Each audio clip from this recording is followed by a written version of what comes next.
আমাদের অস্তিত্বের মহাজাগতিক তাৎপর্য এবং অন্যান্য রচনা লিখেছেন শ্রী পবিত্র অধিকারী। পাঠ করেছেন আশিস হাজরা।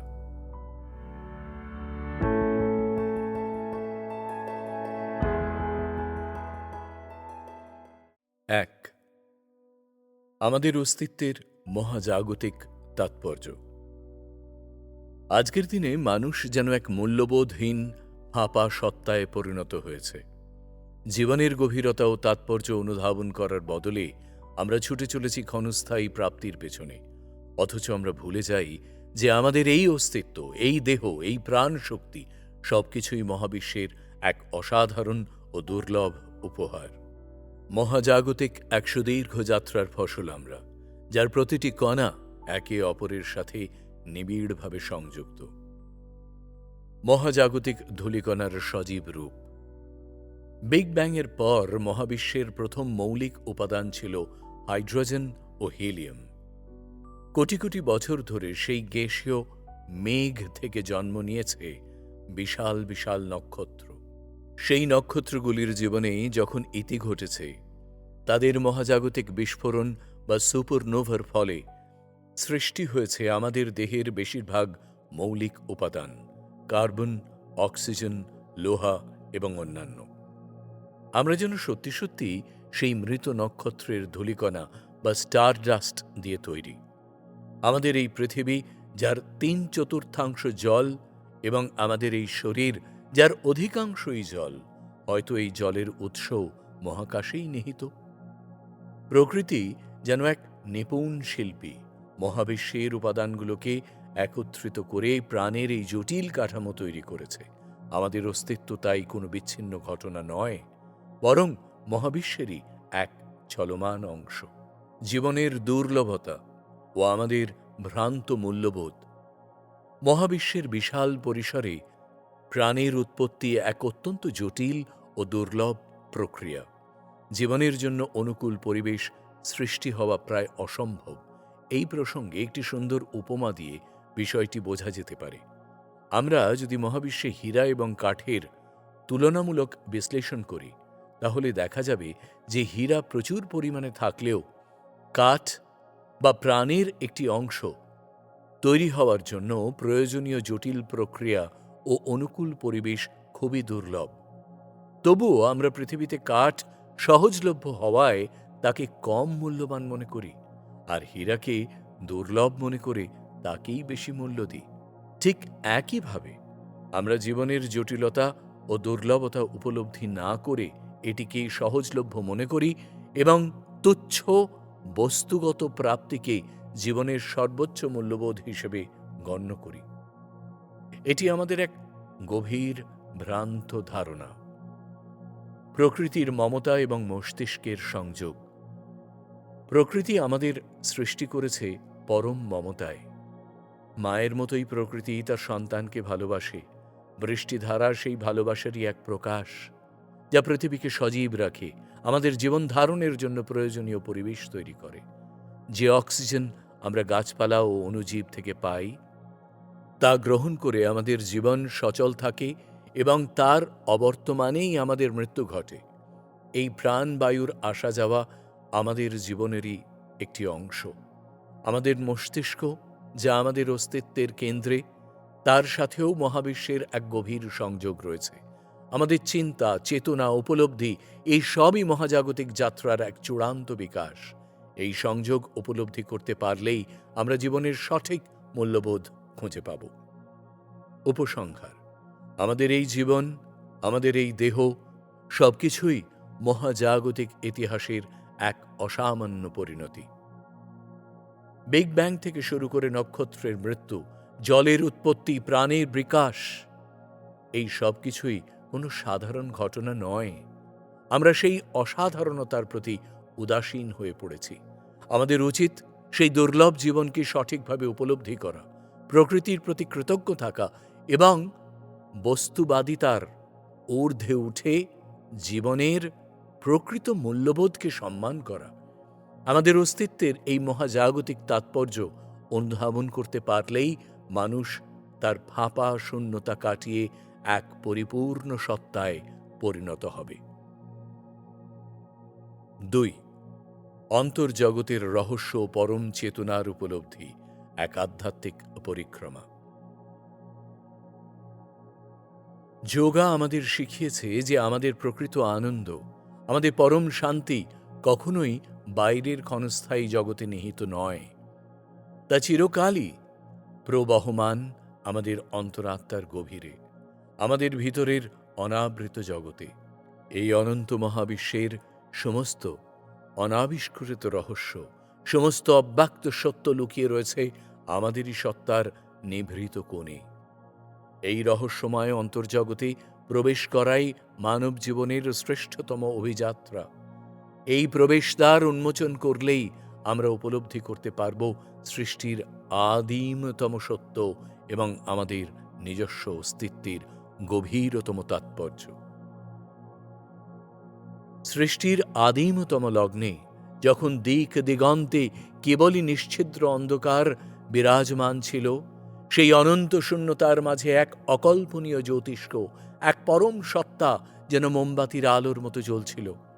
তাকেই আমরা বলি ইউনিভার্সাল কনসিয়াসনেস বা পরম চেতনা। এই চেতনা যা ছিল সর্বব্যাপী কিন্তু নিরাকার, তার গভীরে এক অদম্য স্পন্দন, এক অপ্রতিরোধ্য তাগিদ সৃষ্টি হল নতুন কিছু সৃষ্টির। এই আদিম স্পন্দন থেকেই মহাবিশ্বের প্রতিটি কণার জন্ম, প্রতিটি প্রাণের উন্মোচন। এই পরম চেতনা থেকেই সত্য, রজ এবং তম, এই ত্রিগুণের বিকাশ ঘটে, যা মহাবিশ্বের প্রতিটি সৃষ্টিকে তার নিজস্ব বৈশিষ্ট্য দান করে। এই ত্রিগুণ থেকেই পঞ্চভূতের ক্ষিতি, অপ, তেজ, মরুত, বোম সৃষ্টি হয়, যা এই দৃশ্যমান বিশ্বজগতের মূল ভিত্তি। এই পঞ্চভূতের সমন্বয়েই জীবনের উদ্ভব হয় এবং এই বিশাল বৈচিত্র্যময় বিশ্বজগতের প্রতিটি রূপ ও রস প্রকাশিত হয়। এই পরম চেতনা যখন তার স্বরূপে স্থির, নিষ্ক্রিয় অবস্থায় বিরাজমান থাকে, তখন তিনি পরম ব্রহ্ম নামে পরিচিত। তিনি নিরাকার, নির্গুণ এবং অনন্ত।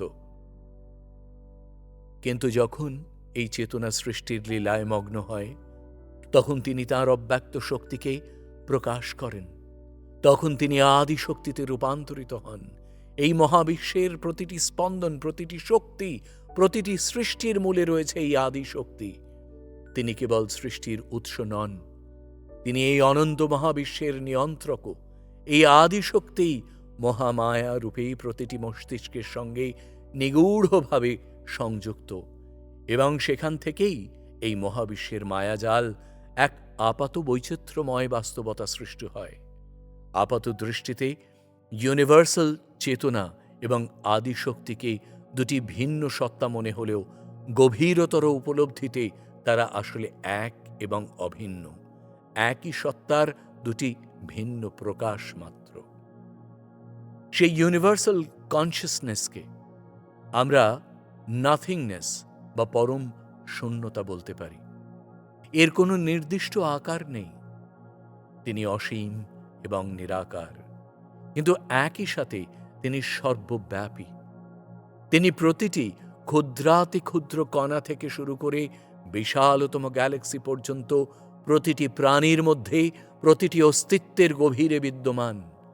আমাদের প্রতিটি চিন্তা, প্রতিটি আবেগ, প্রতিটি কর্ম সেই পরম চেতনা দ্বারা সূক্ষ্মভাবে নিয়ন্ত্রিত হয়।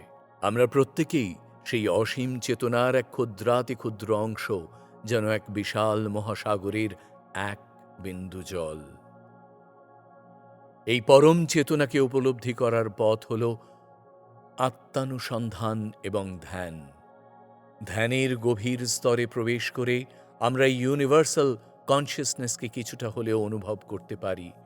যখন এই উপলব্ধি আমাদের মধ্যে জাগ্রত হয়, তখন আমরা বুঝতে পারি যে আমাদের প্রত্যেকের মধ্যে সেই একই পরম চেতনা বিদ্যমান।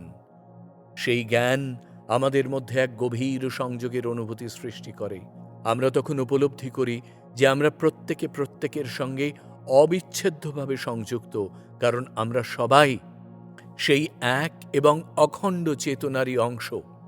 এই উপলব্ধি আমাদের অহংবোধকে বিলীন করে দেয় এবং আমাদের মধ্যে এক বিশ্বজনীন প্রেম ও সহানুভূতির জন্ম দেয়। যদি আমাদের প্রতিটি কর্ম সেই মহান চেতনা দ্বারা নিয়ন্ত্রিত হয়, তাহলে কি আমাদের কোনো ব্যক্তিগত ভূমিকা নেই?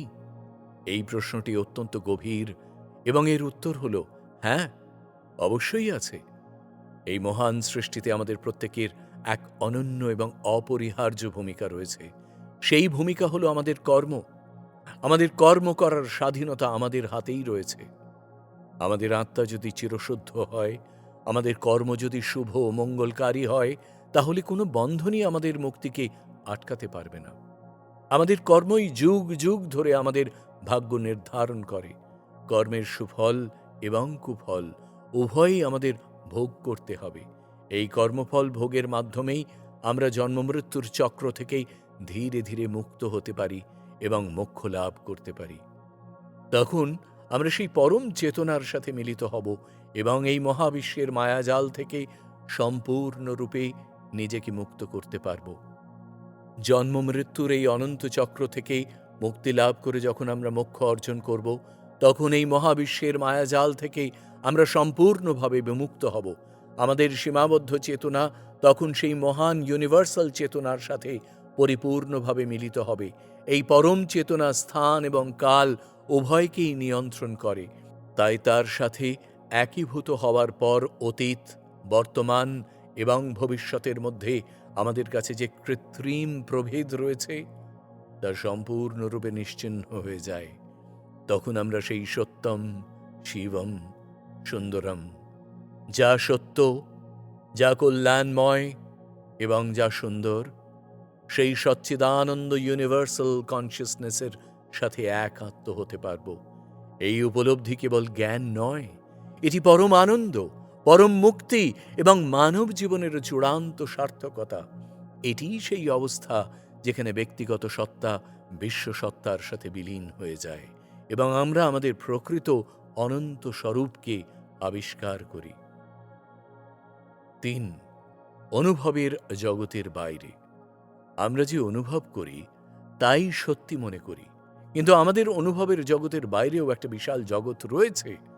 আমরা একটা নির্দিষ্ট কম্পাঙ্কের আলো দেখতে পাই, আমরা একটা নির্দিষ্ট কম্পাঙ্কের শব্দ শুনতে পাই। অনেক আলো আমাদের কাছে দৃশ্যমান হয় না, অনেক শব্দ আমরা শুনতে পারি না, অনেক বস্তু আমাদের শরীরের মধ্যে প্রবেশ করে আবার বেরিয়ে যায়, কিন্তু আমরা তাদেরকে অনুভব করতে পারি না। আমাদের অনুভবের জগতের বাইরে একটা বিশাল জগৎ রয়েছে। বিজ্ঞানীরা ব্যাখ্যা দিয়েছেন, এই বিশ্ব ব্রহ্মাণ্ডের প্রতিটি বস্তু অণু পরমাণু দ্বারা গঠিত। পরমাণু আবার ইলেকট্রন, প্রোটন, নিউট্রন ইত্যাদি দ্বারা গঠিত। কিন্তু আধ্যাত্মিক মতে আরও সূক্ষ্ম উপাদানের বর্ণনা রয়েছে, তা হল সত্য, রজ এবং তম। এই ত্রিগুণ দ্বারা পঞ্চভূত গঠিত, যেমন আকাশ, বায়ু, জল, অগ্নি, পৃথিবী। এই পঞ্চভূত দ্বারা এই বিশ্বজগতের সৃষ্টি হয়েছে, জীবনের সৃষ্টি হয়েছে। আমরা মনে করি এই মহাবিশ্ব হল অসীম, কিন্তু কল্পবিজ্ঞানীদের মতে এই মহাবিশ্বের একটা সীমানা আছে। মহাবিশ্ব অসীম নয়। তাহলে এই মহাবিশ্বের সীমানার বাইরে কি রয়েছে?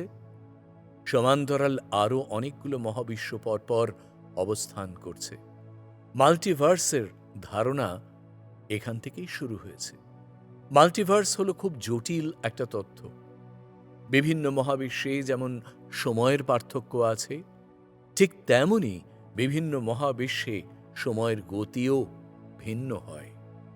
ভবিষ্যতে মাল্টিভার্স নিয়ে গবেষণা আরও অনেক দূর এগিয়ে যাবে। ব্ল্যাক হোল আর ওয়ার্ম হোল নিয়ে অনেক জটিল তথ্য আমাদের সামনে উন্মোচিত হবে। কল্পবিজ্ঞানীদের মতেই সৃষ্টির শুরুতে একাধিক মহাবিশ্ব ছিল না, একটি মাত্র মহাবিশ্ব ছিল। যে ঘটনা যেভাবে হয়েছে তা সেভাবেই হবে, কোনোভাবেই সেই ঘটনাকে পরিবর্তন করা যাবে না। সেটাই ছিল ইউনিভার্সাল প্রোগ্রামিংয়ের নিয়ম। কিন্তু একই ঘটনাকে বিভিন্নভাবে ঘটানোর জন্য ইউনিভার্সাল প্রোগ্রামিংয়ে একটা গণ্ডগোল হয়ে যায়। তা ঠিক করার জন্য মাল্টিভার্সের সৃষ্টি করা হয়। কল্পবিজ্ঞানীদের মতে এই মাল্টিভার্সের কেন্দ্রে একটা বিন্দু রয়েছে। এই মাল্টিভার্সের সমস্ত শক্তির উৎস হলো সেই বিন্দু। সেই বিন্দুর সাথে মাল্টিভার্সে প্রত্যেকটি মস্তিষ্ক সংযুক্ত আছে এবং সেই বিন্দু থেকেই মাল্টিভার্সের মায়াজালের সৃষ্টি হয়েছে। আধ্যাত্মিক মতে মানুষের জন্মের পর মৃত্যু হয়, মৃত্যুর পর আবার জন্ম হয়। একসময় আত্মা সেই জন্ম মৃত্যুর চক্র থেকে মুক্ত হয়, মাল্টিভার্সের মায়াজাল থেকে মুক্ত হয়, সেই বিন্দুর সাথে মিলিত হয় এবং মোক্ষ লাভ করে, সত্য জ্ঞান লাভ করে। আধ্যাত্মিক মতে মানুষের জীবনের 4টি লক্ষ্য: ধর্ম, অর্থ, কর্ম এবং মোক্ষ। মোক্ষকে জীবনের পরম লক্ষ্য মনে করা হয়, কারণ মোক্ষ লাভের পর আমরা জন্মমৃত্যুর চক্র থেকে নিজেকে মুক্ত করতে পারি, আমরা সত্য জ্ঞান লাভ করতে পারি, আমরা এই মাল্টিভার্সের সমস্ত মায়াজাল থেকে নিজেকে মুক্ত করে সত্যিকারের জগতে পৌঁছতে পারি। আমাদের অনুভবের জগতের বাইরে সেই জগৎ অবস্থান করছে। 4. অস্তিত্বের মহাযাত্রা। অস্তিত্বের বিশাল এবং জটিল নৃত্যে প্রাচীন জ্ঞান এক গভীর কাঠামো প্রদান করে, যা নিছক ভৌত পর্যবেক্ষণকে অতিক্রম করে, সৃষ্টি, জীবন এবং চূড়ান্ত মুক্তির মূল সারমর্মে প্রবেশ করে। এই দর্শন একটি মহাবিশ্বকে কেবল সুযোগের দ্বারা জন্ম নেওয়া বলে মনে করে না, বরং মৌলিক নীতিগুলি থেকে সূক্ষ্মভাবে বোনা এক অদৃশ্য শক্তি দ্বারা প্রাণবন্ত এবং স্বতন্ত্র আত্মার জন্য মহাজাগতিক উৎসের সাথে মিশে যাওয়ার একটি পথ প্রস্তাব করে। এটি এমন একটি আখ্যান যা সবচেয়ে মৌলিক উপাদান দিয়ে শুরু হয় এবং মহাজাগতিক চেতনার এক শ্বাসরুদ্ধকর দর্শনে শেষ হয়। এই মহাজাগতিক স্থাপত্যের একেবারে মূলে রয়েছে পঞ্চভূত: ক্ষিতি, অপ, তেজ, মরুত এবং বোম। এই 5টি মহৎ উপাদান কেবল জড় উপাদান নয়, বরং গতিশীল প্রকাশ। প্রতিটিই অনন্য গুণাবলীতে সমৃদ্ধ, তবুও তাদের উৎপত্তি আরও সূক্ষ্ম, কারণ তারা ত্রিগুণ দ্বারা গঠিত বলে কথিত আছে: সত্য, বিশুদ্ধতা, সামঞ্জস্য; রজ, কর্ম, আবেগ; এবং তম, জড়তা, অন্ধকার। এই শ্রেণীবদ্ধ নকশা বোঝায় যে সমগ্র ভৌত মহাবিশ্ব তার সমস্ত বৈচিত্র্যময় রূপ এবং ঘটনাসহ এই 3টি মৌলিক অস্তিত্বের জটিল মিথস্ক্রিয়া থেকে উদ্ভূত হয়। পাহাড়ের দৃঢ়তা থেকে সমুদ্রের তরলতা, আগুনের উষ্ণতা, বাতাসের গতি এবং যা কিছু ধারণ করে সেই অসীম স্থান, সৃষ্টির প্রতিটি দিক এই আদিম মিথস্ক্রিয়ার প্রমাণ। এই ভৌত জগতের প্রাণবন্ততার কেন্দ্রবিন্দুতে রয়েছে প্রাণবায়ু, অত্যাবশ্যক জীবনশক্তি, অস্তিত্বের শ্বাস। এই উপস্থিতি জীবনের অকাট্য চিহ্ন, এর অনুপস্থিতি মৃত্যুর নীরবতা। প্রাণবায়ু কেবল আমরা যে বাতাস শ্বাস নিই তা নয়, এটি সূক্ষ্ম শক্তি যা প্রতিটি কোষকে পরিব্যাপ্ত করে, প্রতিটি শারীরিক কার্যকে পরিচালনা করে এবং প্রতিটি চিন্তাকে চালিত করে। এটি অদৃশ্য সূত্র যা ব্যক্তিকে মহাজাগতিকের সাথে সংযুক্ত করে, একটি ধ্রুবক অনুস্মারক যে আমাদের অস্তিত্ব বিচ্ছিন্ন নয়, বরং একটি বৃহত্তর স্পন্দিত মহাজাগতিক ছন্দের অংশ। এই জীবন শক্তির মাধ্যমেই চেতনা প্রকাশিত হয়, যা আমাদের পার্থিব যাত্রাকে সংজ্ঞায়িত করে, এমন অসংখ্য অভিজ্ঞতাকে সম্ভব করে তোলে। মানবতার জন্য জীবনকে একটি উদ্দেশ্যপূর্ণ যাত্রা হিসেবে উপস্থাপন করা হয়েছে, যা 4টি মৌলিক অন্বেষণ দ্বারা পরিচালিত: ধর্ম, সঠিক আচরণ এবং নৈতিক কর্তব্য; অর্থ, বস্তুগত সমৃদ্ধি এবং নিরাপত্তা; কাম, ইচ্ছা, আনন্দ এবং মানসিক তৃপ্তি; এবং চূড়ান্তভাবে মোক্ষ, মুক্তি।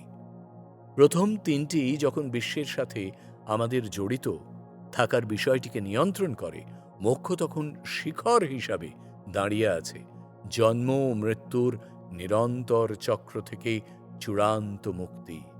এই মুক্তি শূন্যতায় হারিয়ে যাওয়া নয়, বরং এক গভীর একীকরণ। এটি আত্মার তার প্রকৃত রূপে ফিরে আসা। সত্যম, শিবম, সুন্দরম, চিরন্তন সত্য, চূড়ান্ত মঙ্গল এবং পরম সৌন্দর্য এর সাথে এক মিলন। এই অবস্থায় স্বতন্ত্র চেতনা, সচ্চিদানন্দ ঈশ্বর, পরম অস্তিত্ব, চেতনা এবং আনন্দময় ঈশ্বর এর মধ্যে বিলীন হয়ে যায়। এটি স্বতন্ত্র দুঃখের অবসান এবং সীমাহীন আনন্দের উপলব্ধি, দ্বৈততা এবং সীমাবদ্ধতার ঊর্ধ্বে এক অবস্থা। তবুও এই দর্শন ব্যক্তিগত মুক্তির বাইরেও প্রসারিত। মোক্ষ লাভের পর মুক্ত আত্মা জন্মমৃত্যুর চক্রের সীমাবদ্ধতা অতিক্রম করে একটা নতুন জগতে প্রবেশ করে। সেই জগতের মধ্যে রয়েছে প্রাণবিন্দু, জীবন শক্তির একক বিন্দু, এর গভীর ধারণা। এটি কেবল একটি রূপক ধারণা নয়, এটিকে এমন সংযোগস্থল হিসাবে বর্ণনা করা হয়েছে যেখানে বহু মহাবিশ্বের সমস্ত মস্তিষ্ক বা চেতনা জটিলভাবে সংযুক্ত। এই একক শক্তিশালী বিন্দু থেকেই এই বহু মহাবিশ্বের মহৎ মায়াজাল উদ্ভূত হয়। আরও আশ্চর্যজনকভাবে এই প্রাণবিন্দুকে এই বিশাল আন্তঃসংযুক্ত মহাজাগতিক বিস্তারের মধ্যে সমস্ত শক্তির উৎস হিসাবে প্রকাশ করা হয়েছে। আমাদের মুক্ত আত্মার চূড়ান্ত নিয়তি হল সেই প্রাণবিন্দুর সাথেই মিশে যাওয়া এবং এই বহু মহাবিশ্বের মায়াজাল থেকে সম্পূর্ণভাবে মুক্ত হওয়া। এই চূড়ান্ত মিলন আদিম উৎসে ফিরে যাওয়াকে বোঝায়, যা অগণিত বাস্তবতার মধ্যে সমস্ত অস্তিত্ব, সমস্ত শক্তি এবং সমস্ত সৃষ্টির মূলে থাকা মহাজাগতিক চেতনার মধ্যে পুনরায় মিলিত হওয়া। অতএব এই প্রাচীন দর্শন কেবল ব্যক্তিগত জ্ঞানার্জনের পথই দেয় না, বরং এক শ্বাসরুদ্ধকর মহাজাগতিকতাও তুলে ধরে। এটি এমন একটি মহাবিশ্বের চিত্র আঁকে যা উভয়ই সূক্ষ্মভাবে গঠিত এবং অসীমভাবে আন্তঃসংযুক্ত, যেখানে ক্ষুদ্রতম কণা মহাজাগতিক নকশার বৃহত্তম প্রতিধ্বনি করে। এটি ব্যক্তিকে এই জ্ঞান দিয়ে ক্ষমতা দেয় যে প্রাণবায়ুর ক্ষণস্থায়ী শ্বাসের মধ্যেই মহাজাগতিক মিলনের সম্ভাবনা নিহিত এবং আত্মার চূড়ান্ত যাত্রা হল সেই একক বিন্দুতে ফিরে আসা, যেখান থেকে সমস্ত অস্তিত্ব, সমস্ত চেতনা এবং সমস্ত শক্তি উদ্ভূত হয়। এটি সমস্ত কিছুর আন্তঃসংযুক্ততার এক গভীর প্রমাণ, যা আমাদের মনে করিয়ে দেয় যে মুক্তির জন্য আমাদের ব্যক্তিগত অনুসন্ধান সারমর্মে বহু মহাবিশ্বের হৃদয় ফিরে যাওয়ার একটি যাত্রা। 5. মহাবিশ্বের সৃষ্টি থেকে প্রাণের বিকাশ, এক মহাজাগতিক আখ্যান। মহাবিশ্বের শুরুটা কেমন ছিল তা জানার আগ্রহ মানুষের মনে চিরন্তন। এই বিশাল মহাবিশ্বের সবকিছু একসময় একটি ক্ষুদ্র, অতি ঘন এবং উত্তপ্ত বিন্দুতে কেন্দ্রীভূত ছিল। সেই বিন্দু থেকে আজ থেকে প্রায় 13.8 বিলিয়ন বছর আগে এক প্রচণ্ড বিস্ফোরণের মাধ্যমে মহাবিশ্বের সম্প্রসারণ শুরু হয়, যা বিগ ব্যাং নামে পরিচিত।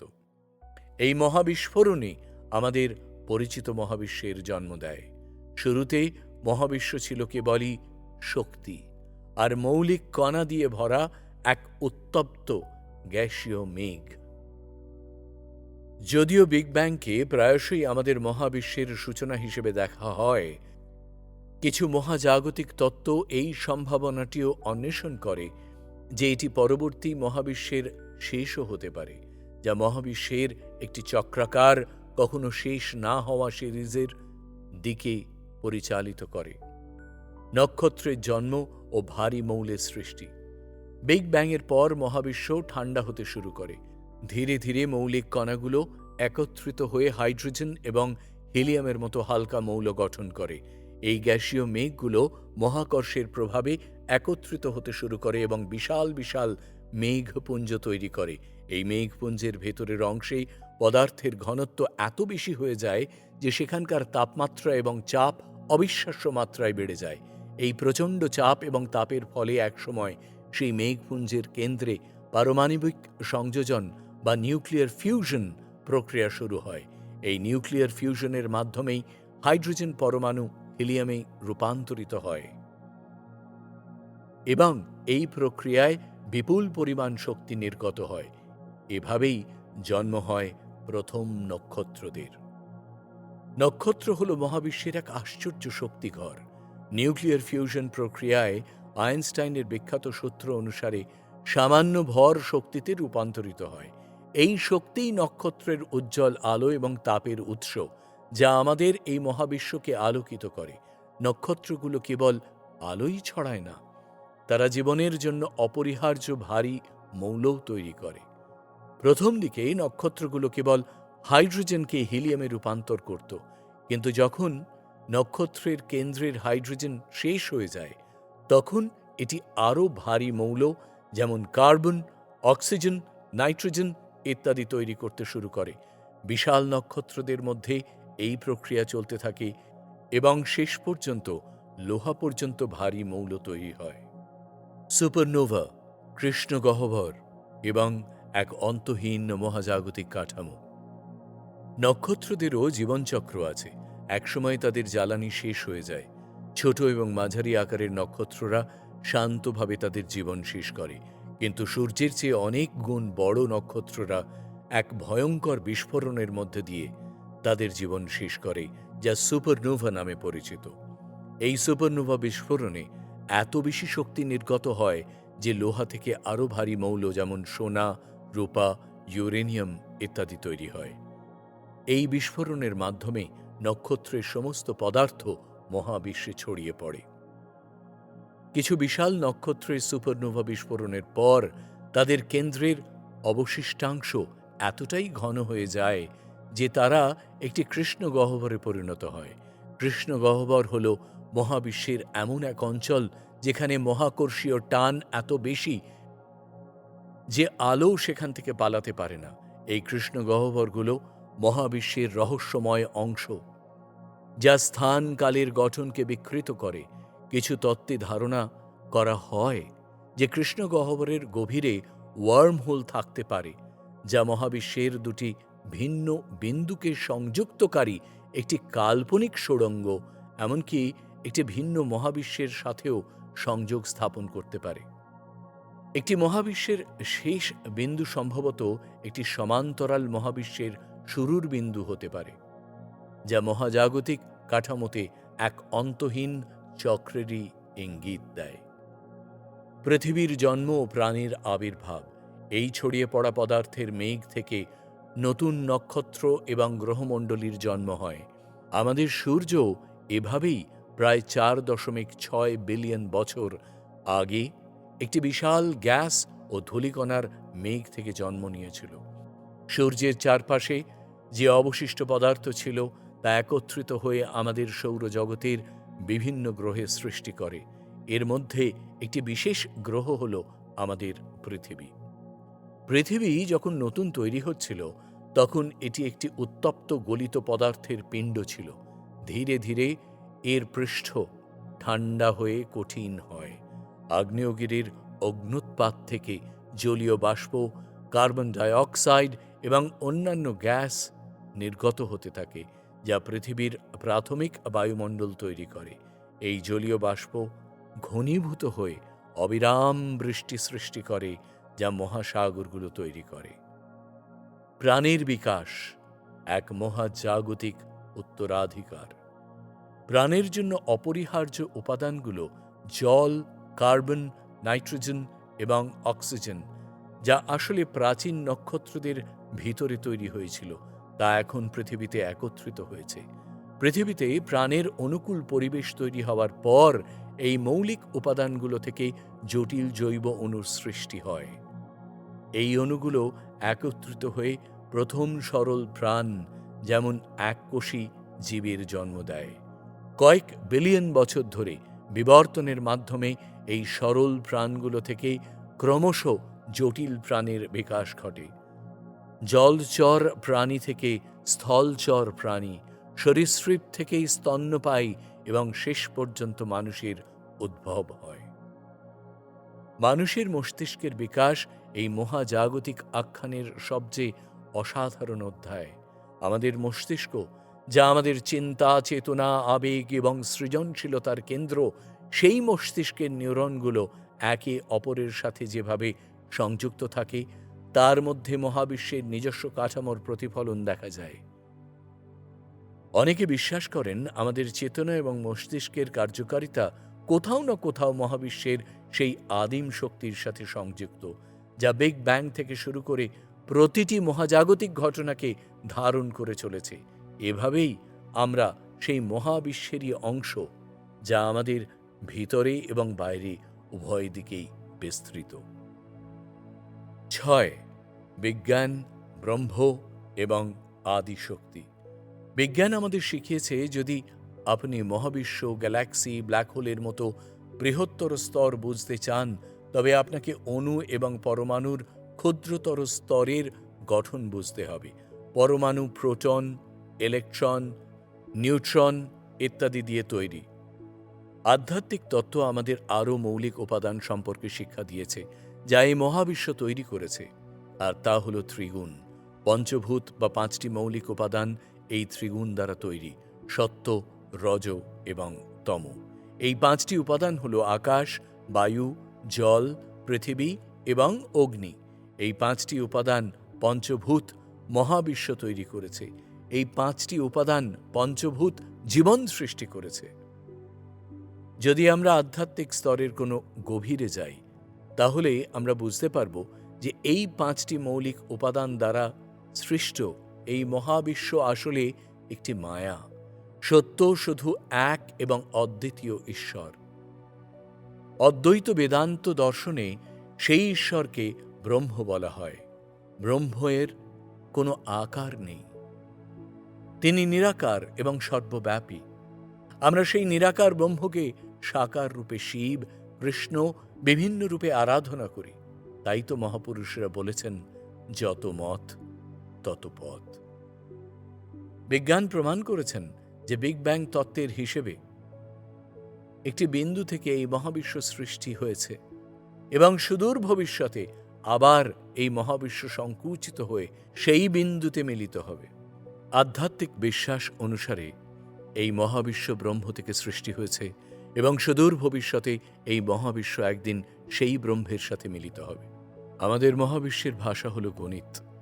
ঈশ্বর এক এবং প্রকৃতি অসীম।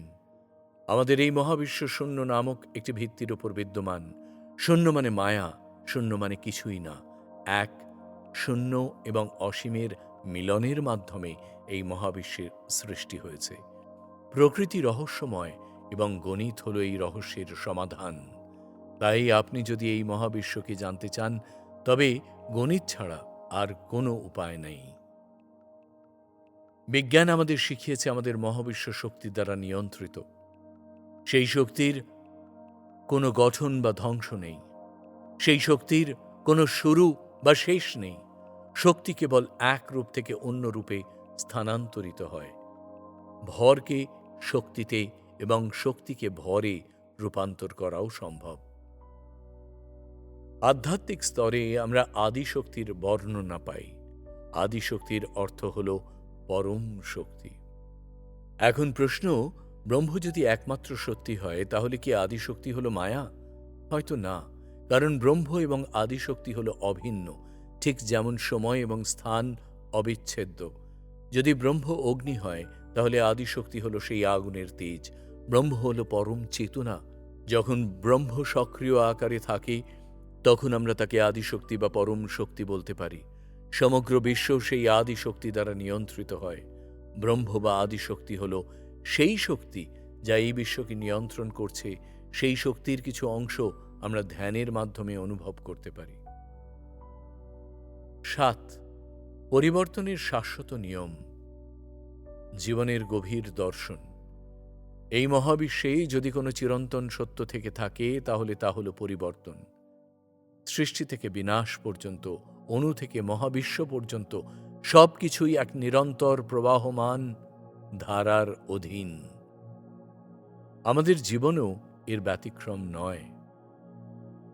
দার্শনিকেরা যুগে যুগে এই সত্যকে বিভিন্নভাবে উপলব্ধি করেছেন এবং প্রকাশ করেছেন, কিন্তু এর মূল সুরটি একই: পরিবর্তনই এই মহাবিশ্বের নিয়ম। ডার্ক ম্যাটার ও মহাবিশ্বের গঠন। মহাবিশ্বের প্রায় ২৭% অংশ জুড়ে আছে ডার্ক ম্যাটার। এটি এক ধরনের অদৃশ্য পদার্থ যা কোনো আলো বা বিকিরণ নির্গত করে না, তাই আমরা একে দেখতে পাই না। এর অস্তিত্ব আমরা কেবল এর মহাকর্ষীয় প্রভাব থেকে বুঝতে পারি। গ্যালাক্সিগুলো যে দ্রুত গতিতে ঘুরছে, সেই গতিতে তাদের ছিটকে যাওয়ার কথা, কিন্তু ডার্ক ম্যাটার এক অদৃশ্য আঠার মতো কাজ করে, যা অতিরিক্ত মহাকর্ষ শক্তি দিয়ে গ্যালাক্সিগুলোকে একত্রে ধরে রাখে। এই শক্তিই গ্যালাক্সির গঠন ও বিবর্তনকে নিয়ন্ত্রণ করে। এটি প্রমাণ করে যে মহাবিশ্বের কাঠামো কোনো স্থির বা অপরিবর্তনীয় অবস্থা নয়, বরং এটি একটি গতিশীল প্রক্রিয়া যা একটা অদৃশ্য শক্তি দ্বারা পরিচালিত হচ্ছে। ডার্ক এনার্জি ও মহাবিশ্বের প্রসারণ। মহাবিশ্বের প্রায় ৬৮% অংশ জুড়ে আছে ডার্ক এনার্জি, এবং এটি মহাবিশ্বের সবচেয়ে রহস্যময় শক্তি। এর প্রধান কাজ হল মহাবিশ্বের সম্প্রসারণকে ত্বরান্বিত করা। বিজ্ঞানীরা আগে মনে করতেন যে মহাবিশ্বের প্রসারণ মহাকর্ষের কারণে ধীরে ধীরে কমে যাবে, কিন্তু পরবর্তীতে তারা দেখতে পান যে মহাবিশ্ব দ্রুত গতিতে প্রসারিত হচ্ছে। এই বিপরীতমুখী গতিবিধির কারণ হল ডার্ক এনার্জি, যা এক ধরনের বিকর্ষণমূলক শক্তি হিসেবে কাজ করে। এই শক্তি মহাবিশ্বের প্রতিটি কণাকে একে অপরের থেকে দূরে ঠেলে দিচ্ছে। এটি প্রমাণ করে যে মহাবিশ্ব কেবল কাঠামো তৈরি করছে না, বরং একটি অনবরত পরিবর্তনের মধ্য দিয়ে তার চূড়ান্ত পরিণতির দিকে এগিয়ে যাচ্ছে। মহাজাগতিক রূপান্তরের নিয়ম। ডার্ক ম্যাটার এবং ডার্ক এনার্জির এই অবিরাম ক্রিয়া প্রতিক্রিয়া আমাদের মনে করিয়ে দেয় যে এই মহাবিশ্বের কোনো কিছুই স্থির নয়। ডার্ক ম্যাটার যখন মহাকর্ষীয় প্রভাবে কাঠামো গঠনের দিকে কাজ করে, তখন ডার্ক এনার্জি সেই কাঠামোকে দূরে ঠেলে দিয়ে তার স্থিতিশীলতাকে বাধা দেয়। এই দুই বিপরীত শক্তির দ্বন্দ্বই মহাজাগতিক পরিবর্তনের মূল চালিকা শক্তি। ঠিক যেমন আমাদের জীবনে সুখ দুঃখ, জন্ম মৃত্যু এবং উত্থান পতন চলতে থাকে, তেমনি মহাবিশ্বও এই দুটি অদৃশ্য শক্তির প্রভাবে প্রতিনিয়ত রূপান্তরিত হচ্ছে। এটিই হল মহাবিশ্বের শাশ্বত নিয়ম। পরিবর্তন এবং প্রতিকূলতাকে জয়। পরিবর্তন কেবল জাগতিক বস্তুর ক্ষেত্রেই প্রযোজ্য নয়, আমাদের জীবনের সমস্যাগুলোর ক্ষেত্রেও তা সমানভাবে সত্য। দিনের পর যেমন রাত আসে, রাতের পর ঠিক তেমনই দিন আসে। এটি প্রকৃতির নিয়ম। সুখ দুঃখ, ভালো মন্দ, জয় পরাজয় সবই ক্ষণস্থায়ী। যারা জীবনের এই উত্থান পতনকে মেনে নিয়ে নিরন্তর চেষ্টা করে, তারা কখনো হেরে যায় না। জীবনে প্রত্যেকবার সফল হওয়া সম্ভব নয়, কিন্তু যারা ব্যর্থতাকে সফলতার সোপান মনে করে, যারা প্রতিটি পতন থেকে শিক্ষা গ্রহণ করে নতুন উদ্যমে এগিয়ে চলে, তাদের পরাজয় সম্ভব নয়। তাদের কাছে প্রতিটি ব্যর্থতা নতুন দিগন্তের উন্মোচন। উপসংহার। সুতরাং পরিবর্তনকে জীবনের অংশ হিসেবে মেনে নেওয়া এবং তার সাথে মানিয়ে চলার মধ্যেই জীবনের সার্থকতা নিহিত। এই শাশ্বত সত্যকে উপলব্ধি করে আমরা জীবনের প্রতিটি মুহূর্তকে অর্থপূর্ণ করে তুলতে পারি। জাগতিক পরিবর্তনের মাঝে অবিচল থেকে আত্মিক শান্তির অন্বেষণে ব্রতী হয়েই আমরা পরম সত্যের দিকে এক ধাপ এগোতে পারি। এই যাত্রাই প্রকৃত জীবন। ৮. আমাদের পরবর্তী প্রজন্ম, শিকড় ও ডানা।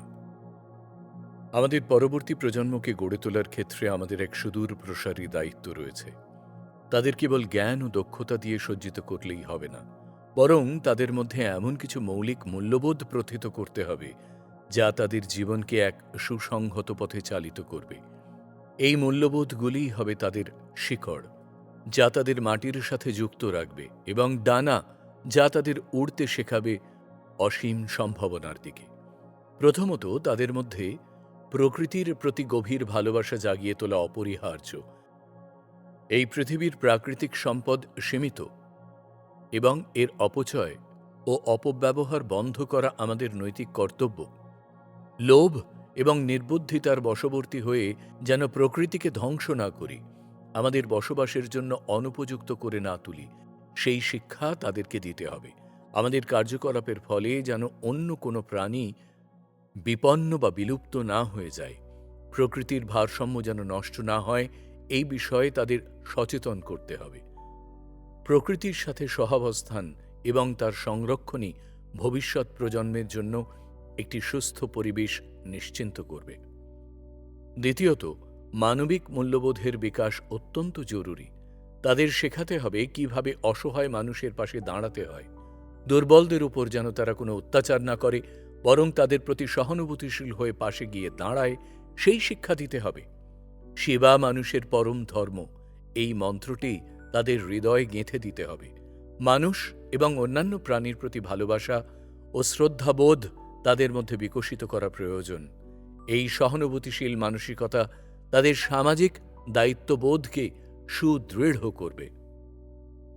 প্রতিযোগিতা নয়, সহযোগিতাকে তারা জীবনের মূল মন্ত্র মনে করবে। তৃতীয়ত, তাদের সুশিক্ষিত এবং সুস্থ মানসিকতার অধিকারী করে তোলা আমাদের প্রধান লক্ষ্য। শিক্ষা কেবল পুঁথিগত জ্ঞান নয়, বরং তা যেন তাদের মনকে প্রসারিত করে, বিচারবুদ্ধি সম্পন্ন করে তোলে। তারা যেন সৎ এবং মর্যাদাপূর্ণ জীবনযাপন করতে শেখে। সততা ও আত্মমর্যাদা বোধ তাদের চরিত্রকে দৃঢ় করবে এবং সমাজের প্রতি তাদের দায়বদ্ধতা বাড়াবে। জ্ঞান ও নৈতিকতার সঠিক সমন্বয় তাদের পথপ্রদর্শক হবে। ধর্ম এবং বিজ্ঞান যেন মানুষকে সঠিক পথে চালিত করে, ভুল পথে নয়, সেই শিক্ষা তাদেরকে দিতে হবে। লোভ আর নির্বুদ্ধিতার শিকার হয়ে তারা যেন নিজেদের সর্বনাশ নিজেরা ডেকে না আনে, সেই সত্য তাদেরকে উপলব্ধি করাতে হবে। চতুর্থ, সুস্বাস্থ্যের অধিকারী হওয়া তাদের জন্য অত্যন্ত গুরুত্বপূর্ণ। শারীরিক ও মানসিক স্বাস্থ্য জীবনের ভিত্তি। তাদের সুস্থ স্বাস্থ্যের অধিকারী হতে শেখাতে হবে। নিয়মিত শরীরচর্চা, পরিচ্ছন্ন জীবনযাপন এবং ভালো খাদ্যাভ্যাসের গুরুত্ব বোঝাতে হবে। সমস্ত খারাপ অভ্যাস থেকে দূরে থাকার শিক্ষা তাদের দিতে হবে, যা তাদের একটি সুস্থ ও দীর্ঘ জীবন দেবে। এই মহৎ দায়িত্ব পালনে সবার আগে এগিয়ে আসতে হবে অভিভাবক এবং শিক্ষকদের। তারাই প্রথম পথপ্রদর্শক, যারা শিশুদের মনে এই বীজ বপন করতে পারেন। তাদের নিজেদের জীবনযাপন এবং শিক্ষাদানের মাধ্যমে এই মূল্যবোধগুলি শিশুদের মধ্যে সঞ্চারিত করতে হবে। তাই আমাদের দায়িত্ব অনেক। এই প্রজন্মকে যদি আমরা প্রকৃতির প্রতি শ্রদ্ধাশীল, মানুষের প্রতি সহানুভূতিশীল এবং জ্ঞানে ও গুণে সমৃদ্ধ করে তুলতে পারি, তবেই তারা একটি সুন্দর, সুস্থ ও শান্তিপূর্ণ ভবিষ্যৎ নির্মাণ করতে সক্ষম হবে। 9, জীবে প্রেম করে যেই জন, সেই জন সর্বশ্রেষ্ঠ। জীবে প্রেম করে যেই জন, সেই জন সর্বশ্রেষ্ঠ। এই কথাটির গূঢ় অর্থ কি? পুরুষ ও প্রকৃতির মিলনের ফলে সৃষ্ট এই বিশ্বজগৎ আদি অন্তহীন। এই বিশ্বব্রহ্মাণ্ডে ঈশ্বরের অস্তিত্ব খুঁজে বের করার চেষ্টা করা বৃথা, কারণ প্রকৃতির প্রত্যেকটি কণার মধ্যে ঈশ্বর রয়েছেন। ত্রিগুণ দ্বারা গঠিত, পঞ্চভূত দ্বারা নির্মিত এই বিশ্বব্রহ্মাণ্ড প্রকৃতপক্ষে ঈশ্বরের মধ্যেই বিরাজমান। ঈশ্বর যখন স্থির অবস্থায় থাকেন, তখন তিনি পরম ব্রহ্ম। আবার ঈশ্বর যখন সৃষ্টিকার্যে নিজেকে রত করেন, তখন তিনি আদিশক্তি মহামায়া। আমাদের রক্তমাংসের শরীরে যে প্রাণবায়ু সঞ্চারিত, তা আদিশক্তির এক অনন্য রূপ। সেই প্রাণবায়ুর উপস্থিতি হল জীবন, সেই প্রাণবায়ুর অনুপস্থিতি হল মৃত্যু। প্রত্যেকটি জীবের মধ্যে সেই প্রাণবায়ু সঞ্চারিত। তাই আমরা বলতে পারি, জীবে প্রেম করে যেই জন, সেই জন সর্বশ্রেষ্ঠ। লোভ এবং নির্বুদ্ধিতা আমাদেরকে ধ্বংসের দিকে এগিয়ে নিয়ে যাচ্ছে। প্রকৃতিকে যদি আমরা ধ্বংস করি, প্রকৃতির কোলেই যে জীব জগৎ রয়েছে তা যদি আমাদের কারণে বিপন্ন বা বিলুপ্ত হয়ে যায়, তবে ঈশ্বর আরাধনা করেও তেমন কোনো লাভ হবে না। কারণ সমস্ত সৃষ্টির আধার হল প্রকৃতি। ঈশ্বরের এক অনন্য রূপ হল প্রকৃতি। তাই প্রত্যেকটি জীবকে আপন করে নিতে হবে। পুরো বিশ্ব ব্রহ্মাণ্ডকে একটা পরিবারের সমতুল্য মনে করে একে অপরের পাশে দাঁড়াতে হবে। প্রতিযোগিতা নয়, সহযোগিতাকে জীবনের মূল মন্ত্র মনে করতে হবে, কারণ আমরা এখানে প্রত্যেকে প্রত্যেকের ওপর নির্ভরশীল। ধর্ম, অর্থ, কাম এবং মোক্ষকেই অনেকে জীবনের মূল লক্ষ্য মনে করেন। মোক্ষ অর্থাৎ মহানির্বাণ লাভ। সেই জন্য সংসারের সমস্ত মোহ মায়া ত্যাগ করে জীবন মৃত্যুর চক্র থেকে নিজেকে মুক্ত করতে হবে। তারপর আত্মার সাথে পরমাত্মার মিলন হবে, মোক্ষ লাভ হবে। কিন্তু এই সৃষ্টির প্রত্যেকটি কণাকে নিঃস্বার্থভাবে ভালোবাসা ব্যতীত এই মোক্ষ লাভ সম্ভব নয়। ঈশ্বরকে উপলব্ধি করার বিভিন্ন পথ রয়েছে। তাই আমরা বলি যত মত তত পথ। কেউ দ্বৈত রূপে বিশ্বাসী, আবার কেউ অদ্বৈত রূপে বিশ্বাসী। জ্ঞানযোগ, কর্মযোগ, রজযোগ, ভক্তিযোগের মাধ্যমে ঈশ্বরকে উপলব্ধি করা সম্ভব। বিভিন্ন ধর্ম আমাদের বিভিন্ন পথ দেখিয়েছে। কেউ বলেছেন ঈশ্বরের নামে প্রার্থনা করো, সৎভাবে জীবনযাপন করো এবং অসহায়কে দান করো। কেউ বলেছেন নিষ্কাম কর্ম করাই জীবনের লক্ষ্য হওয়া উচিত। আবার কেউ বলেছেন সেবাই আমাদের জীবনের পরম কর্তব্য। যুগ যুগ ধরে মহাপুরুষেরা এই শিক্ষাই আমাদের দিয়ে গিয়েছেন। প্রত্যেকটি ধর্মকে যদি আমরা বিশ্লেষণ করি, তবে দেখতে পাব যে প্রত্যেক ধর্মই আমাদেরকে সঠিক পথ দেখানোর চেষ্টা করেছেন। কিন্তু আমরা তার ভুল ব্যাখ্যা করে একে অপরের আরাধ্যকে যখন ছোট প্রমাণ করার চেষ্টা করেছি, তখন ঈশ্বর আমাদের উপর ক্রুদ্ধ হয়েছেন। তাই আমরা বলতে পারি যে আমাদের প্রকৃত ধর্ম হল মানব ধর্ম। মানব সেবাই তাই ঈশ্বর সেবা। শুধুমাত্র মানব সেবাই নয়, প্রত্যেকটি জীবকে নিঃস্বার্থভাবে সেবা করতে হবে। যদি আমরা সত্যিকারের ঈশ্বরের প্রেমময় রূপ, সচ্চিদানন্দ রূপ, সত্যম শিবম সুন্দরম রূপকে উপলব্ধি করতে চাই, তাহলে প্রত্যেকটি জীবকে নিঃস্বার্থভাবে ভালোবাসতে শিখতে হবে। প্রত্যেকটি জীবের প্রতি করুণা ভাব জাগ্রত করতে হবে। তবেই আমরা প্রকৃত ঈশ্বরকে উপলব্ধি করতে পারব। সেই জন্য আমরা বলতে পারি যে জীবে প্রেম করে যেই জন, সেই জন সেবিছে ঈশ্বর। জীবে প্রেম করে যেই জন, সেই জন সর্বশ্রেষ্ঠ। 10. ঈশ্বর সাকার ও নিরাকার, ভক্তি ও সেবার মেলবন্ধন। ঈশ্বর সাকার না নিরাকার, এই প্রশ্ন যুগ যুগ ধরে মানব মনকে ভাবিয়েছে। সনাতন ধর্ম এই দুই ধারণাকেই সত্য বলে মেনে নিয়েছে। এই দুইটি ঈশ্বরের পরম সত্তার দুটি ভিন্ন প্রকাশ, যা মানুষকে ঈশ্বর উপলব্ধির পথে পরিচালিত করে। ঈশ্বরের দ্বৈত রূপ, সাকার ও নিরাকার। নিরাকার ঈশ্বর হলেন সেই অসীম, নিরাকার চৈতন্য, যিনি কোনো আকার বা রূপের মধ্যে সীমাবদ্ধ নন। তিনি সর্বত্র বিরাজমান। এই উপলব্ধি যেমন গভীর, তেমনি কঠিন। তাই ভক্তের সুবিধার জন্যেই ঈশ্বরকে সাকার রূপে কল্পনা করা হয়েছে। মূর্তি পূজা কোনো পাথর বা ধাতু মাত্র নয়, এটি ভক্তের জন্য একটি মাধ্যম, একটি সেতু, যা সসীম মানব মনকে অসীম ঈশ্বরের সঙ্গে যুক্ত করে।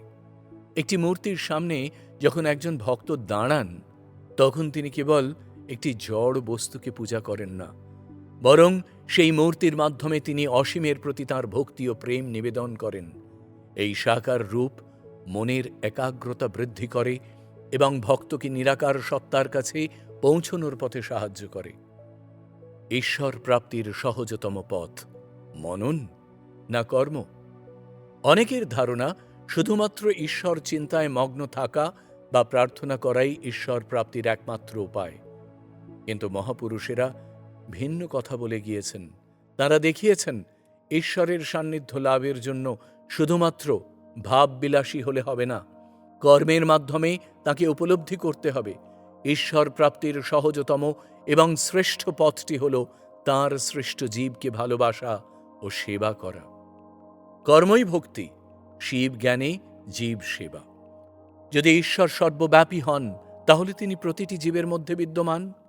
এই গভীর উপলব্ধি থেকেই আসে শিব জ্ঞানে জীব সেবার মহান বাণী, অর্থাৎ প্রতিটি জীবকে শিব ঈশ্বর জ্ঞানে সেবা করা। এই দর্শন অনুসারে যখন আমরা কোনো মানুষকে বা প্রাণীকে নিঃস্বার্থভাবে সাহায্য করি, তখন আমরা প্রকৃতপক্ষে ঈশ্বরেরই সেবা করি। এটি শুধুমাত্র একটি সৎ কাজ নয়, এটি আমাদের অহংকার দূর করে, মনকে শুদ্ধ করে এবং হৃদয় করুণা ও প্রেম জাগায়। যে হাত সেবা করে তা ঠোঁট প্রার্থনা করার চেয়ে বেশি পবিত্র, এই উক্তিটির কর্মের গুরুত্বকে তুলে ধরে। এটি আমাদের শেখায় যে মুখে মুখে ঈশ্বরের নাম জপ করার চেয়ে বাস্তবে তাঁর সৃষ্টিকে ভালোবাসা এবং তাদের সেবা করা অনেক বেশি ফলপ্রসূ। উপসংহার: ঈশ্বর সাকারও বটে, নিরাকারও বটে, কিন্তু তাঁর সত্তা উপলব্ধির সহজতম পথটি শুধু উপাসনার মধ্যে সীমাবদ্ধ নয়, তা আমাদের কর্মের মধ্যেও লুকিয়ে আছে। তাই সত্যিকারের ধর্ম কেবল মন্দিরে নয়, বরং প্রতিটি জীবের সেবার মাধ্যমে প্রকাশিত হয়। যখন আমরা অন্যের জন্য নিজেদের হাত বাড়াই, তখন আমরা ঈশ্বরের সঙ্গে একাত্ম হই। এটিই আধ্যাত্মিকতার সার কথা। সেখানে কর্ম, ভক্তি আর প্রেম একই বিন্দুতে এসে মিলিত হয়। 11. বিজ্ঞান এবং ধর্ম। আমরা একটি ত্রিমাত্রিক জগতে বাস করি, কিন্তু আমাদের চেতনা একটি উচ্চমাত্রিক জগতে অবস্থান করে। ধর্মীয় বিশ্বাস অনুযায়ী আমাদের এই বিশ্বব্রহ্মাণ্ড একটি জীবন্ত সত্তা এবং ভালোবাসা, এই বিশ্বজনীন নিয়মের নিয়ামক। ঈশ্বর হলেন এই মহাজাগতিক বিশ্বব্রহ্মাণ্ডের আত্মা। কিন্তু বিজ্ঞানীদের মনে সন্দেহ আছে, যদি ঈশ্বর বিশ্বব্রহ্মাণ্ড সৃষ্টি করেন, তাহলে ঈশ্বরকে কে সৃষ্টি করেছেন? আমরা বলতে পারি যে ঈশ্বর হলেন এই বিশ্বব্রহ্মাণ্ডের সর্বোচ্চ শক্তি। শক্তি তৈরি করা বা ধ্বংস করা যায় না, এটি কেবল এক রূপ থেকে অন্য রূপে পরিবর্তিত হতে পারে। Albert Einstein. তাহলে আমরা বলতে পারি যে ঈশ্বরকে তৈরি করা বা ধ্বংস করা যায় না। ঈশ্বর হলেন পরম সত্য। ঈশ্বর বিশ্বব্রহ্মাণ্ডের সৃষ্টির আগে ছিলেন। ঈশ্বর বিশ্বব্রহ্মাণ্ডের ধ্বংসের পরে উপস্থিত থাকবেন। ঈশ্বর হলেন বিশ্বব্রহ্মাণ্ডের আত্মা। আত্মার কোনো শুরু বা শেষ নেই। আত্মাকে তৈরি করা বা ধ্বংস করা যায় না। যেমন আমাদের মৃত্যুর পরে আমাদের আত্মা জীবিত থাকে, ঈশ্বর এই বিশ্বব্রহ্মাণ্ডের ধ্বংসের পরে উপস্থিত থাকবেন। আত্মা ছাড়া আমরা কিছুই নই। যেমন ঈশ্বর ছাড়া আমাদের বিশ্বব্রহ্মাণ্ড কেবল একটি মায়া। অদ্বৈত বেদান্ত দর্শন অনুযায়ী বিশ্বব্রহ্মাণ্ড একটি মায়া এবং পরম সত্য হল ব্রহ্ম, ঈশ্বর। ব্রহ্ম হলেন পরম চেতনা। যখন ব্রহ্ম সক্রিয় রূপে থাকেন, তখন আমরা তাকে আদি শক্তি বা পরম শক্তি বলতে পারি। ব্রহ্ম, ঈশ্বর হলেন এই বিশ্বব্রহ্মাণ্ডের আত্মা। ব্রহ্ম, ঈশ্বর এবং এই বিশ্বব্রহ্মাণ্ড অবিচ্ছেদ্য। ব্রহ্ম এবং আদিশক্তি অভিন্ন। যদি ব্রহ্ম আগুন হয়, তাহলে আদিশক্তি সেই আগুনের তেজ। সময় আপেক্ষিক এবং আইনস্টাইনের মতে অতীত, বর্তমান এবং ভবিষ্যতের মধ্যে বিভেদ রেখা একটি মায়া। তাই বাস্তবতা পরিশেষে একটি মায়া। যদি আপনি দ্রুত যান, আপনার ঘড়ি ধীরে চলে সেই সব মানুষের তুলনায় যারা স্থির। তাই সময়ের কি সত্যি কোনো অস্তিত্ব আছে? আধুনিক বিজ্ঞান অনুসারে স্থান এবং সময় অভিন্ন, যেমন ভর এবং শক্তি, এবং একসাথে মিলিত হয়ে বিশ্বব্রহ্মাণ্ডে স্থান কাল গঠন করেন। সময় হল চতুর্থ মাত্রা। সময় যদি আপেক্ষিক হয়, তাহলে স্থানকেও আমরা আপেক্ষিক বলতে পারি। তাই আমরা বলতে পারি যে আমাদের বিশ্বব্রহ্মাণ্ড একটি মায়া। একমাত্র সত্য হল সর্বোচ্চ শক্তি, ঈশ্বর। তবে আমার অনুভবের জগতে ঈশ্বর এবং প্রকৃতির মধ্যে কোনো প্রভেদ নেই। ঈশ্বরের মধ্যে আমি প্রকৃতিকে এবং প্রকৃতির মধ্যে আমি ঈশ্বরকে পেয়েছি। আমি সেই চেতনাকে, প্রকৃতির মধ্যে অন্তর্নিহিত সেই পরম সত্যকে, সেই আদি শক্তিকে আরাধনা করেছি। আমার ঈশ্বর তাই সত্যম, শিবম, সুন্দরম। আমার ঈশ্বর তাই সচ্চিদানন্দ। 12. ভবিষ্যতের বিশ্ব নিয়ন্ত্রণ কার হাতে? প্রযুক্তির অবিরাম অগ্রযাত্রা এবং মহাবিশ্বের অসীম রহস্যের সামনে দাঁড়িয়ে আমাদের মনে প্রশ্ন জাগে, ভবিষ্যতের বিশ্ব কি আমাদের হাতেই থাকবে, নাকি অন্য কোনো সত্তার? জেনেটিক্যালি পরিবর্তিত মানুষ, রোবট, এলিয়েন নাকি সাইবর্গ? কে হবে আগামী পৃথিবীর চালিকা শক্তি? এই জটিল প্রশ্নটির গভীরে ডুব দেওয়া যাক। জেনেটিক্যালি পরিবর্তিত মানুষ নিখুঁত কিন্তু নৈতিকতার প্রশ্ন। জেনেটিক ইঞ্জিনিয়ারিংয়ের মাধ্যমে মানুষের জিনগত কাঠামোতে পরিবর্তন এনে রোগ প্রতিরোধ ক্ষমতা বৃদ্ধি, বুদ্ধিমত্তা বাড়ানো, এমনকি শারীরিক সক্ষমতা অভূতপূর্ব মাত্রায় উন্নত করার সম্ভাবনা রয়েছে। ডিজাইনার বেবি এর ধারণা আর শুধুমাত্র কল্পবিজ্ঞানে সীমাবদ্ধ নেই, এটি বাস্তবতার দিকে এগোচ্ছে। যদি এমন জেনেটিক্যালি পরিবর্তিত মানুষ তৈরি করা সম্ভব হয়, যারা বর্তমান মানুষের চেয়ে অনেক বেশি উন্নত, তাহলে তারাই কি ভবিষ্যতে নেতৃত্ব দেবে? জেনেটিক্যালি পরিবর্তিত মানুষের মস্তিষ্ক হয়তো এতটাই উন্নত হয়ে যাবে যে তারা মস্তিষ্ক দ্বারা প্রাকৃতিক শক্তিকে নিয়ন্ত্রণ করতে পারবে, টেলিপ্যাথির সাহায্যে একে অপরের সাথে কথা বলতে পারবে। তবে এই প্রযুক্তির নৈতিক দিকটি অত্যন্ত গুরুত্বপূর্ণ। জেনেটিক পরিবর্তন কি সমাজের বৈষম্য আরও বাড়িয়ে দেবে? ধনীরা কি তাদের সন্তানদের জেনেটিক্যালি নিখুঁত করে তুলতে পারবে, যেখানে দরিদ্ররা পিছিয়ে পড়বে?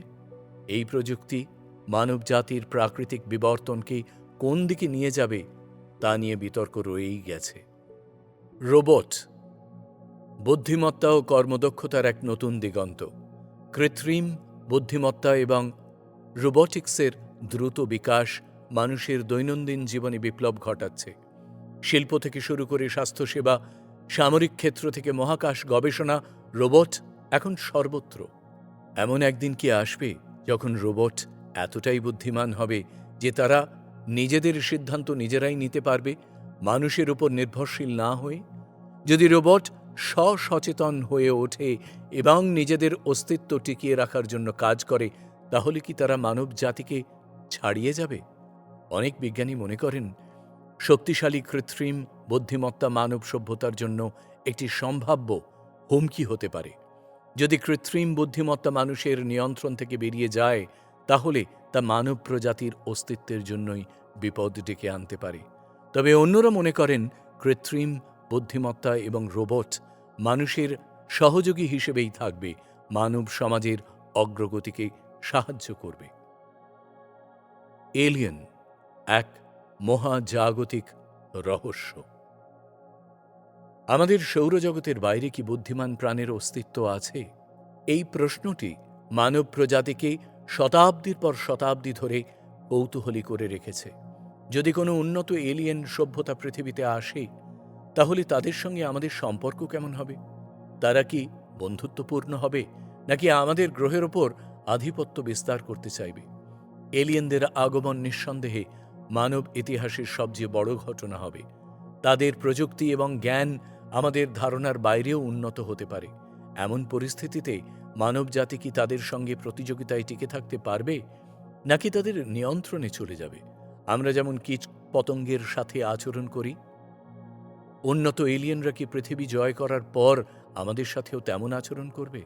অর্থাৎ তারা কি আমাদের নিছকই এক নিম্ন প্রজাতির জীব হিসেবে দেখবে, যাদের জীবন বা অধিকারের কোনো মূল্য নেই, এবং আমাদের উপর সম্পূর্ণ আধিপত্য বিস্তার করবে?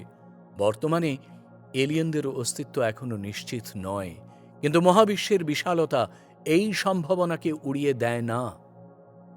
সাইবর্গ মানব ও যন্ত্রের সংমিশ্রণ।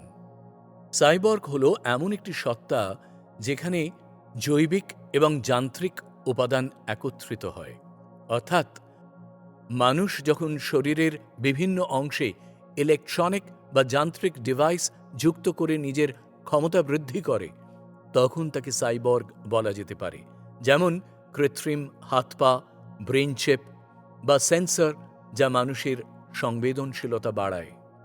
সাইবর্গ প্রযুক্তি মানুষকে শারীরিক সীমাবদ্ধতা অতিক্রম করতে সাহায্য করতে পারে এবং নতুন ক্ষমতা প্রদান করতে পারে। প্রশ্ন হল, এই সংমিশ্রণ শেষ পর্যন্ত কোথায় গিয়ে দাঁড়াবে, যখন মানুষের শরীর ও মন যন্ত্রের সঙ্গে এতটাই মিশে যাবে যে মানবতার সংজ্ঞাটাই পাল্টে যাবে?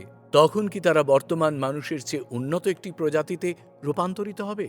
এই সাইবর্গরা কি নিজেদেরকেই ভবিষ্যতের বিশ্বের একমাত্র উপযুক্ত শাসক হিসেবে দেখবে? উপসংহার: অনিশ্চিত ভবিষ্যৎ। ভবিষ্যতের বিশ্ব কে নিয়ন্ত্রণ করবে তা বলা কঠিন। হয়তো ভবিষ্যতে একটি একক সত্তা নয়, বরং এই সব শক্তির এক জটিল মিথস্ক্রিয়ার ফলস্বরূপই গড়ে উঠবে নতুন বিশ্ব ব্যবস্থা। ১৩. মানব প্রজাতির নতুন দিগন্ত, সাগরে এবং মহাকাশে বসতি। বিজ্ঞান আশীর্বাদ না অভিশাপ? এই প্রশ্নটি চিরন্তন। কিন্তু যদি আমরা বিজ্ঞানকে সুশিক্ষা এবং সুস্থ মানসিকতা দিয়ে পরিচালিত করতে পারি, তাহলে বিজ্ঞান নিঃসন্দেহে আমাদের এমন এক উন্নতির পথে নিয়ে যাবে যা বর্তমানে আমাদের কল্পনারও অতীত। সুশিক্ষিত ও নৈতিক মূল্যবোধ সম্পন্ন মানুষের হাতে বিজ্ঞান হয়ে উঠবে এক শক্তিশালী হাতিয়ার, যা মানব প্রজাতির কল্যাণ সাধন করবে, নতুন দিগন্ত উন্মোচন করবে এবং এমন সব সমস্যার সমাধান করবে যা আজ অসম্ভব মনে হয়। মানব প্রজাতির অস্তিত্ব বরাবরই সীমাহীন অনুসন্ধিৎসা আর অস্তিত্বের জন্য সংগ্রামের এক অবিরাম গাথা। এমন এক সময় হয়তো সত্যিই আসবে যখন আমরা শুধু এই গ্রহের ভূপৃষ্ঠে সীমাবদ্ধ থাকব না, বরং সাগরের অতলান্তে এবং মহাকাশের বিশাল শূন্যতায় নিজেদের স্থায়ী ঠিকানা গড়ে তুলব। এটি শুধুমাত্র একটি বৈজ্ঞানিক কল্পকাহিনী নয়, বরং আমাদের বিবর্তনের পরবর্তী ধাপের এক মহিমান্বিত সম্ভাবনা। সাগরের গভীরে এক নতুন সভ্যতার স্বপ্ন মানুষের মনে চিরন্তন। বর্তমানে আমরা বাতাসে দ্রবীভূত অক্সিজেন গ্রহণ করতে পারলেও জলে দ্রবীভূত অক্সিজেন নিতে পারি না। কিন্তু প্রযুক্তি ও জীববিজ্ঞানের অভাবনীয় অগ্রগতির ফলে এমন একদিন আসবে যখন আমাদের ফুসফুস এমনভাবে বিবর্তিত হবে যে আমরা সহজেই জলের মধ্যে শ্বাস নিতে পারব। তখন সাগরের বিশাল জলরাশি আমাদের জন্য হয়ে উঠবে এক নতুন মহাদেশ, যেখানে আমরা জলজ জীবনের অবিচ্ছেদ্য অংশ হয়ে উঠব। সেখানে গড়ে উঠবে নতুন স্থাপত্য, নতুন সংস্কৃতি এবং নতুন জীবনধারা। সবচেয়ে রোমাঞ্চকর বিষয়টি হল ডলফিন ও অন্যান্য সামুদ্রিক প্রাণীদের সঙ্গে আমাদের গভীর সেতুবন্ধন। তখন আমরা হয়তো বুঝতে পারব যে তারা নিছক প্রাণী নয়, বরং উন্নত বুদ্ধিমান সত্তা, যারা সচেতনভাবে নিজেদের জগৎকে আমাদের থেকে পৃথক করে রেখেছে। এই মিলনের মাধ্যমে দুই সভ্যতার মিলন মানব জাতির জন্য এক নতুন দিগন্ত উন্মোচন করবে। একই সময় আমাদের দৃষ্টি প্রসারিত হবে পৃথিবীর বায়ুমণ্ডল ছাড়িয়ে মহাকাশের দিকে। সেখানে কৃত্রিমভাবে তৈরি মহাকাশ উপনিবেশগুলিতে গড়ে উঠবে আরও একটি নতুন মানব সভ্যতা। মহাকাশের প্রতিকূল পরিবেশে মানুষের টিকে থাকার জন্য কৃত্রিমভাবে অক্সিজেন তৈরি করা অপরিহার্য। আমাদের পৃথিবী জুড়ে অক্সিজেনের প্রধান উৎস হল গাছপালা এবং মহাসাগরের কিছু অণুজীব, যারা সালোক সংশ্লেষ প্রক্রিয়ায় অক্সিজেন উৎপন্ন করে। মহাকাশেও এই পৃথিবীর অনুরূপ একটি স্বয়ংসম্পূর্ণ ব্যবস্থা গড়ে তোলা হবে, যেখানে অত্যাধুনিক প্রযুক্তির সাহায্যে অক্সিজেন উৎপাদন করা সম্ভব হবে। এই কৃত্রিম প্রক্রিয়া মহাকাশ উপনিবেশগুলিতে প্রয়োজনীয় অক্সিজেনের নিরবিচ্ছিন্ন সরবরাহ নিশ্চিত করবে। আমাদের সীমিত সম্পদকে কার্যকরভাবে ব্যবহার করার জন্য আমরা সেখানে জল এবং অন্যান্য মূল্যবান সম্পদকে পুনর্ব্যবহারযোগ্য করে তুলব। ভবিষ্যতে মহাকাশ উপনিবেশ গড়ে তোলার ক্ষেত্রে তা অপরিহার্য। এই দুটি দুরূহ পরিবেশ, সাগরের গভীর এবং মহাকাশের শূন্যতা, আমাদের মানব অস্তিত্বের ধারণাকেই বদলে দেবে। আমরা হয়ে উঠব জল, স্থল, মহাশূন্যের এক মহাজাগতিক প্রজাতি। ভিনগ্রহী সত্তাদের সঙ্গে আমাদের সংলাপ শুরু হবে এবং আমরা আবিষ্কার করব যে মহাবিশ্বে আমরা একমাত্র উন্নত প্রজাতি নই। ভবিষ্যতে মানব প্রজাতির এই জয়যাত্রা এক নতুন যুগের সূচনা করবে। আমরা শুধু ভূপৃষ্ঠের সংকীর্ণ সীমানায় আবদ্ধ থাকব না, বরং সাগরের গভীরে এবং মহাকাশের অসীমে আমাদের পদচিহ্ন রাখব। এই বিস্তার আমাদের কেবল ভৌগোলিক সীমাবদ্ধতা অতিক্রম করবে না, বরং আমাদের মনন ও চিন্তা ভাবনাকেও প্রসারিত করবে। আমরা হয়ে উঠব মহাজাগতিক প্রাণ, যার শিকড় থাকবে এই পৃথিবীতে, কিন্তু ডালপালা ছড়িয়ে পড়বে অনন্ত মহাবিশ্বে। 14. এলিয়েনদের সম্পর্কে বিভিন্ন মতামত। ছোটবেলা থেকেই একটি প্রশ্ন আমাকে খুব ভাবিয়ে তুলত। এই মহাবিশ্ব এত বিশাল, যেখানে কোটি কোটি গ্যালাক্সি, কোটি কোটি নক্ষত্র, কোটি কোটি গ্রহ ও উপগ্রহ রয়েছে, তবুও কি আমাদের এই পৃথিবী ছাড়া অন্য কোথাও প্রাণের অস্তিত্ব নেই? তা হতে পারে না। অবশ্যই আমাদের পৃথিবীর মতো অনেক গ্রহেই প্রাণের অস্তিত্ব রয়েছে। বিভিন্ন কল্পবিজ্ঞানীরা এলিয়েনদের নিয়ে বিভিন্ন মতামত প্রকাশ করেছেন। বেশিরভাগ মতামত প্রথমবার শোনার পর অবিশ্বাস্য মনে হতে পারে। অনেকে মনে করেন হয়তো এই বিশ্ব ব্রহ্মাণ্ডের বেশিরভাগ উন্নত সভ্যতা নিজেদেরকে লুকিয়ে রেখেছেন, কারণ ওনারা মনে করেন যে যদি তাদের সভ্যতার কথা অন্য কোনো গ্রহের প্রাণী জানতে পারে, তাহলে সেই ভিন্ন গ্রহের প্রাণীরা তাদের উপর আক্রমণ করতে পারে। এই মহাবিশ্বে বেঁচে থাকার জন্য সম্পদ সীমিত। তাই যদি কোনো নতুন ভিনগ্রহী সভ্যতা আত্মপ্রকাশ করে, তখন অন্যরা তাদের আক্রমণ করতে পারে। এই কারণেই প্রতিটি সভ্যতা নিজেকে লুকিয়ে রাখে। অন্যদিকে অনেকের ধারণা এলিয়েনরা হয়তো আমাদের পৃথিবীতে আসতে চায়, কিন্তু ক্ষুদ্র জীবাণুদের কারণে আসতে পারে না। যদি কোনো এলিয়েন শরীর আমাদের পৃথিবীতে প্রবেশ করে, এই ক্ষুদ্র জীবাণুগুলো তাদের ধ্বংস করে দেয়। ক্ষুদ্র জীবাণুরাই এই পৃথিবীর নিয়ন্ত্রণ করে। এগুলো আমাদের শরীরের বিভিন্ন কাজও নিয়ন্ত্রণ করে। আমরা যে অক্সিজেন গ্রহণ করি, তার বেশিরভাগই ক্ষুদ্র জীবাণুর কাছ থেকে পাই। এলিয়েনরা হয়তো শারীরিকভাবে আমাদের পৃথিবীতে আসতে পারেনি, তবে ওনারা আমাদের সঙ্গে বিভিন্ন উপায়ে যোগাযোগ করেছেন। গত 10,000 বছরের ইতিহাসে মানব সভ্যতা ও এলিয়েন সভ্যতা বহুবার সংস্পর্শে এসেছে। যখনই মানব সভ্যতা এলিয়েন সভ্যতার সংস্পর্শে এসেছে, তখনই জ্ঞানে ও বিজ্ঞানে এক ধাপ এগিয়েছে। অনেকে মনে করেন বিভিন্ন সভ্যতায় নানা রকম পৌরাণিক কাহিনীতে আমরা যে দেবতা এবং অসুরদের বর্ণনা পেয়েছি, তারা হয়তো এলিয়েন ছিলেন। আবার অনেকের ধারণা মানুষ নিজেই হয়তো ভিন্ন গ্রহ থেকে আসা এক প্রাণী। যদি আমরা মানুষকে এই পৃথিবীর অন্য প্রাণীদের সঙ্গে তুলনা করি, তাহলে সহজেই পার্থক্য বুঝতে পারব। অধিকাংশ প্রাণীর মতো মানুষ চার পায়ে হাঁটে না। মানুষ পরিবেশ থেকে পাওয়া বেশিরভাগ খাদ্য সরাসরি খেয়ে হজম করতে পারে না। মানুষ ঘন্টার পর ঘন্টা বৃষ্টিতে ভিজে থাকতে পারে না। সূর্যের তীব্র রশ্মির সংস্পর্শে বেশ কয়েক ঘন্টা থাকলে সানস্ট্রোক হয়। পৃথিবীর পরিবেশে বেঁচে থাকার জন্য মানুষ সবচেয়ে কম অভিযোজিত।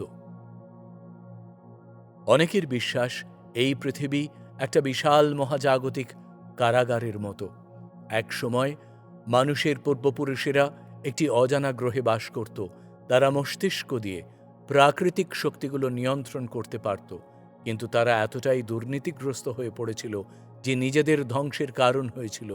লোভ ও নির্বুদ্ধিতার দ্বারা প্ররোচিত হয়ে তারা প্রকৃতিকে বিনষ্ট করার চেষ্টা করেছিল। তাই শাস্তিস্বরূপ মানব প্রজাতির বেশিরভাগ শক্তি কেড়ে নেওয়া হয় এবং তাদেরকে অনেক দূরে নীল রঙের একটা গ্রহে ফেলে দেওয়া হয়, যেখান থেকে তারা আর ফিরে যেতে পারে না। সেই নীল রঙের গ্রহ আমাদের এই পৃথিবী। 15. একবিংশ শতাব্দীর সংকট, মূল্যবোধহীন সমাজ ও বিপথগামী জ্ঞান। ধর্ম, রাজনীতি, বিজ্ঞান এবং শিক্ষা, এই শব্দগুলো একসময় মানব জাতির উন্নতির স্তম্ভ ছিল, আমাদের সমাজের ভিত্তিপ্রস্তর। কিন্তু আজ এই পবিত্র ধারণাগুলো যেন নিজেদের অর্থ হারিয়েছে, পথভ্রষ্ট হয়েছে এবং মানবতাকে এক অনিশ্চিত ভবিষ্যতের দিকে ঠেলে দিচ্ছে। ধর্ম শব্দটির প্রকৃত অর্থ হল সঠিক পথ, যা আমাদের পরম কর্তব্য, যা আমাদেরকে মিলন ও মুক্তির পথ দেখায়। কর্ম বলতে বোঝায় আমাদের ক্রিয়ার ফল, আমাদের পাপ পুণ্যের হিসাব।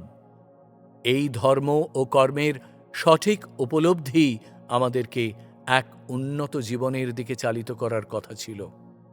কিন্তু দুর্ভাগ্যজনকভাবে ধর্ম আজ কুসংস্কারের জালে আবদ্ধ। ধর্মকে হাতিয়ার করে মানুষ একে অপরের ক্ষতি করছে, একে অপরকে সন্দেহের চোখে দেখছে, বিভেদের সৃষ্টি করছে। ধর্মের নামে যে হানাহানি চলছে তা আমাদের মূল মানবিক মূল্যবোধকে কলুষিত করছে। একইভাবে যে রাজনৈতিক নেতারা একসময় নতুন জীবনের স্বপ্ন দেখিয়েছিলেন, পরিবর্তনের অঙ্গীকার করেছিলেন, তারা আজ ক্ষমতার লোভে নিজেদের চরিত্রকে কালিমালিপ্ত করেছেন, হিংসা এবং দুর্নীতির রাজনীতিতে মেতে উঠেছেন, সাধারণ মানুষকে অশিক্ষিত ও অন্ধকারে ডুবিয়ে রাখতে চেয়েছেন, যাতে তারা নিজেদের ভালো মন্দ বুঝতে না পারে। এই রাজনৈতিক অবক্ষয় সমাজের প্রতিটি স্তরে বিষ ছড়িয়ে দিচ্ছে, যা আমাদের গণতান্ত্রিক মূল্যবোধের জন্য এক গুরুতর হুমকি। বিজ্ঞান, যা মানব জাতিকে উন্নতির শিখরে নিয়ে যাওয়ার কথা ছিল, আজ তা বিনাশের পথে এগিয়ে চলেছে।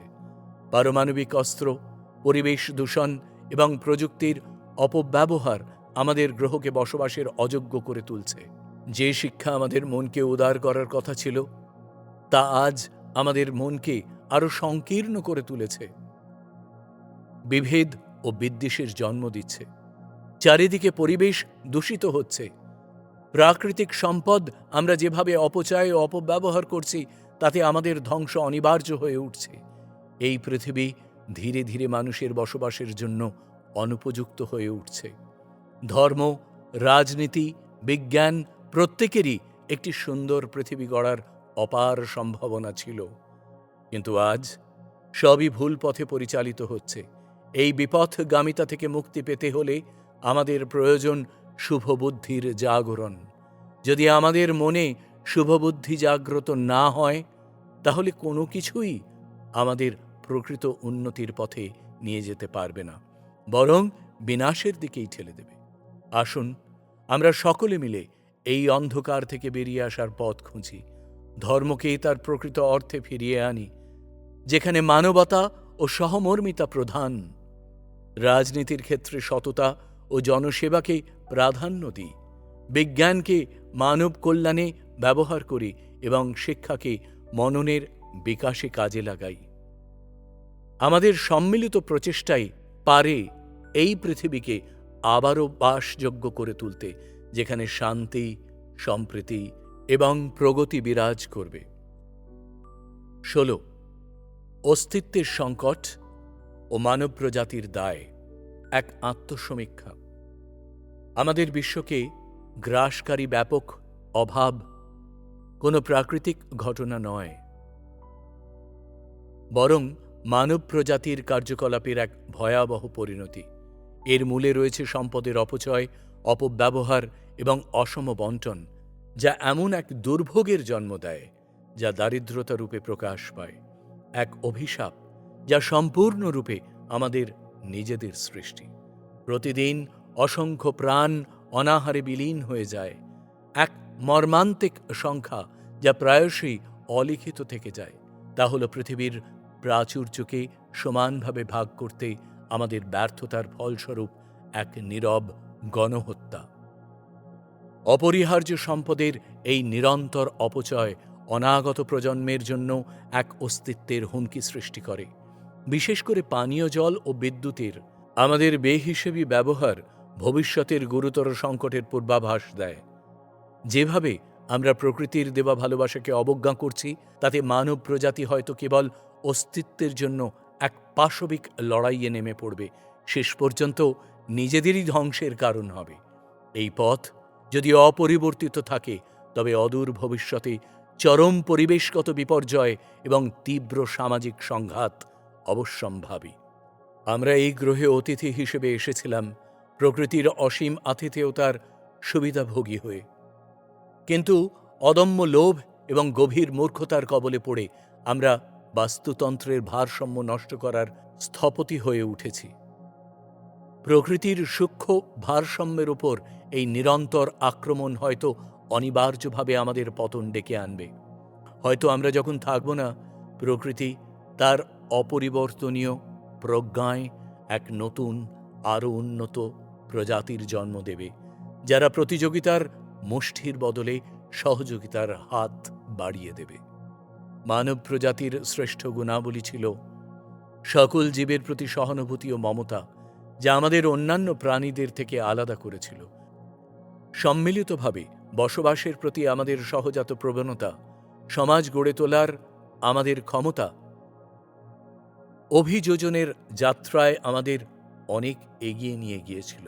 এই সম্মিলিত চেতনাই আমাদের শ্রেষ্ঠত্বের পরিচয় দিয়েছিল, যার ফলে আমরা জটিল সভ্যতা গড়ে তুলতে পেরেছিলাম। তবে এক ভয়াবহ পরিবর্তন ঘটছে। মানব জাতির মন থেকে এই পরোপকারী শুভ প্রবৃত্তিগুলো ধীরে ধীরে বিলীন হয়ে যাচ্ছে।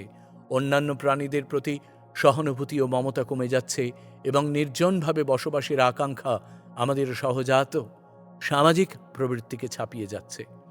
আমরা প্রকৃতি থেকে প্রাপ্ত সম্পদ নিয়েও আর সন্তুষ্ট থাকতে পারছি না। না পাওয়ার এক অবিরাম বেদনা আমাদের গ্রাস করে, যা আমাদের বিদ্যমান সম্পদগুলোর মূল্য উপলব্ধি করতে বাধা দেয়। এই অসন্তোষ বর্তমানকে অবহেলা করতে শেখায় এবং অপ্রাপ্তির জন্য বিষণ্ণতায় ডুবিয়ে দেয়। আমাদের কার্যকলাপের সরাসরি ফলস্বরূপ অসংখ্য উদ্ভিদ, প্রাণী এবং অন্যান্য প্রজাতি বিলুপ্ত বা বিপন্ন হয়ে চলেছে, যার হিসাব প্রায়শই রাখা হয় না। তাদের বিলুপ্তি যেন আমাদের বিবেকেরই বিলুপ্তি। প্রকৃত অগ্রগতি কেবল প্রযুক্তিগত উন্নতির দ্বারা মাপা যায় না। আমরা যতই উন্নত হই না কেন, আমাদের নিজেদের বিনাশের পথ রুদ্ধ করা যাবে না, যতক্ষণ না আমরা নিজেদের মধ্যে সুপ্ত পরোপকারী শুভ প্রবৃত্তিগুলোকে জাগিয়ে তুলি। এই সংকটময় মুহূর্তে আমাদের মানবতা পুনরুদ্ধার করা অপরিহার্য। সামনের প্রতিটি সম্মিলিত প্রচেষ্টায় এগিয়ে যেতে হবে। আমাদের সকলকে একসাথে সঠিক পথে চলার চেষ্টা করতে হবে। সেই নীতি শিক্ষাগুলো নিজেদের শিখতে হবে এবং সবচেয়ে গুরুত্বপূর্ণ হলো তা পরবর্তী প্রজন্মকে শেখাতে হবে। কেবল তখনই আমরা এই গ্রহের প্রকৃত রক্ষক হিসেবে নিজেদের স্থান পুনরুদ্ধার করতে এবং এক উজ্জ্বল ভবিষ্যৎ গড়তে সক্ষম হব।